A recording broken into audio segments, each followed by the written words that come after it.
Certificates दिखाए हैं उसने मुझे, इसके बर्थ सर्टिफिकेट। एहसान कर दो, उठाओ उनको। मैं जानती हूँ कि अरमान सिर्फ तुम्हारी बात मान। ड्रामा सीरियल तेरा वादा नेक्स्ट एपिसोड में हम देखने जा रहे हैं कि अब सारा और अली के दरमियान में इतनी गलतफहमियां बढ़ चुकी हैं कि अली सारा को अपने घर में रखना भी कबूल नहीं कर सकता। और रेहान जो आज भी सारा से मोहब्बत करता है, रेहान सारा के लिए कुछ भी करने को आज भी तैयार है, इसलिए वो सब कुछ छोड़कर वापस चला जाएगा ताकि सारा अपनी जिंदगी में खुश रह सके।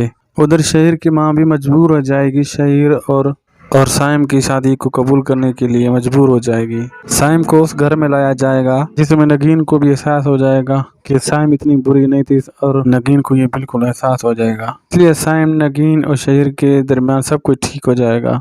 और जबकि अली जब देखेगा कि रेहान भी वापस चला गया और सारा आज भी मेरी फैमिली के लिए इतना कुछ कर रही है, वो भी रियलाइज करेगा कि सारा आज भी मुझसे सच्ची मोहब्बत करती है, जिसके बाद वो सारा से माफ़ी मांगेगा। इस तरह से सारा और अली के दरमियान सब कुछ ठीक हो जाएगा। मज़ीद रिव्यूज़ के लिए हमारे चैनल को सब्सक्राइब करना ना भूलिए, वीडियो को लाइक करके शेयर करना भी ना भूलिए।